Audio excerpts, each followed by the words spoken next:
Selam aleyküm aziz seyirciler. Bugün Mart'ın 20'si Çarşembe ve bugün Kiyev şehrinde Kırım Navrez Bahar adlı sergi açıldı. Bu sergide belli Kırım Tatar kerametçi, kuyumcu, nağışçı ve ressamlarımızın işleri nümayiş edilmekte. Ve belli Kırım Tatar kerametçisi Rustem Skibin'in işleri de bu sergide iştirak etti. Rustem Kiyev'e gitmezden evvel biz onun görüştük ve bizlerini meraklandırgan suallerini verdik. Selam aleyküm Rustem. Алейкум селям. Название выставки «Крым. Весна. Наврез». Наврез, как известно, это пробуждение, это начало. И мы свои выставки 2013 года открываем в Киеве, в музее Варвары Богдана Ханенкев.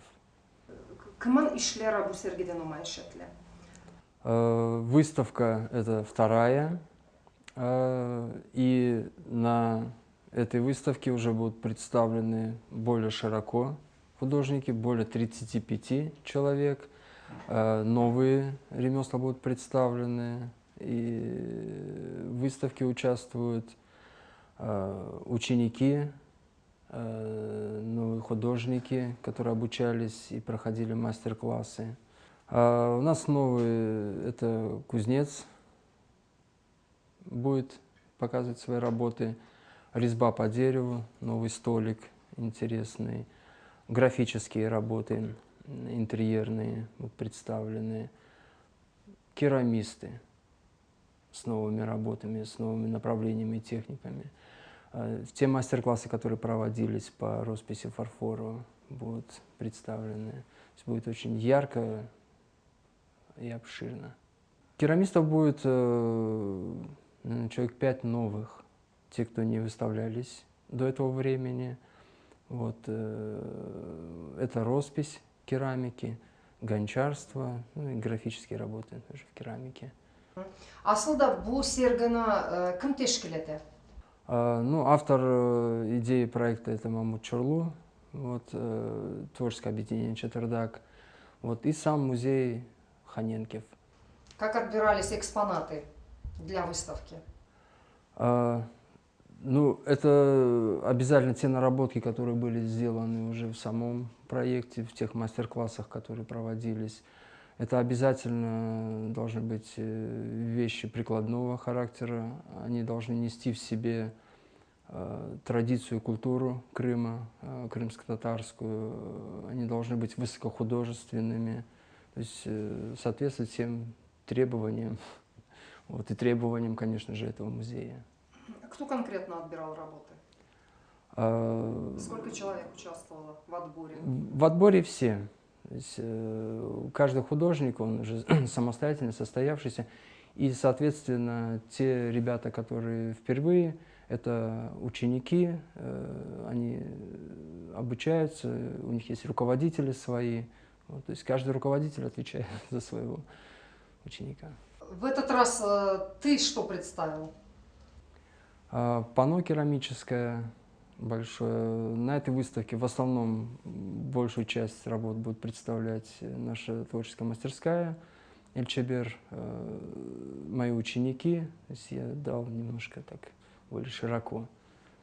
Кто из твоих учеников? Эдие Мустафаева, девочка, она впервые будет. Азиза Каримова, Гончар Люман Мифаев. Вот. Марина Курукчи, это уже самостоятельный мастер, который занимается сама, уже вне стен этой мастерской. Вот, ну, известный уже это Айдер Абибулаев, ребята, которые уже участвуют. Рустем, ну вот смотри, киевский зритель, ты уже, как говорится, привык, да, наверное, к украинскому зрителю. Как ты считаешь, какая экспозиция, какая часть экспозиции им будет более интересна? Я думаю, все выделить сложно, потому что, судя по ярмаркам, в которых мы участвуем, продаж, популярностью пользуются все виды. Вот, приобретается, покупается у каждого художника. Все это все очень востребовано, очень интересно, это экзотично, поэтому всегда с интересом и с таким проходит, интересно. А насколько им интересна керамика которую делают крымские татары. Ведь на Украине тоже развито это искусство, да, насколько я знаю. Керамика в Украине — это, наверное, одно из самых широко представленных, это самое, наверное, популярное в мире вот, из прикладных. Крымско-татарская, ну, Насколько вы конкурируете? нескромно, мы не конкурируем, потому что и то пользуется спросом, что очень приятно для меня. Вот первая выставка в музее Ханенков, которая прошла, после нее мне предложил музей сотрудничество, то есть реализовывать свою продукцию у них в сувенирном салоне. Вот в течение 3 лет мы очень хорошо с ними работаем. То есть есть спрос, есть интерес. Через искусство как бы о народе узнают больше. То есть народ через искусство познает друг друга ближе, больше, лучше и как-то друг другу более доброжелательно. Насколько это ты можешь с уверенностью сказать об этом? Ну, это, как вы сказали, действительно, это на первом месте, потому что это лицо. Как бы ни звучало, встречают по одежке. Если есть культура, если есть традиционная одежда, это вот как в животном мире есть шерсть, определенный цвет, и он сразу определяется. Также и у людей одежда, его окружение, оно формирует и создает этот образ. И чем он древнее, чем он больше, тем он серьезнее, и тем он, я сказал бы, даже и очень важен.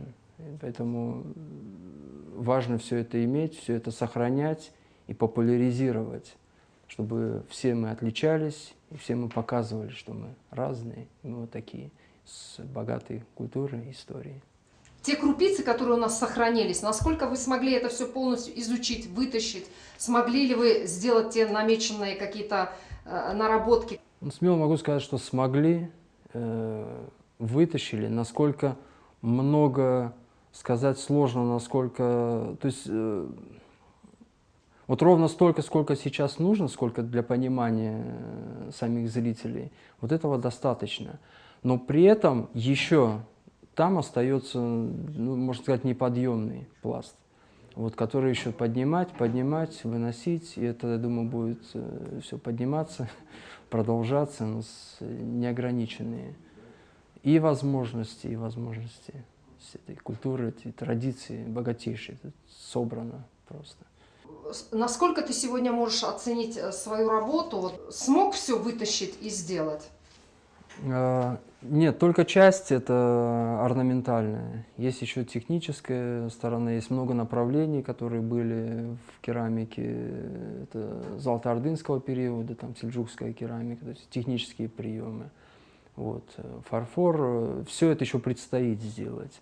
Но то, что уже сегодня сделано и уже создано как продукт, это огромный шаг и такой успех.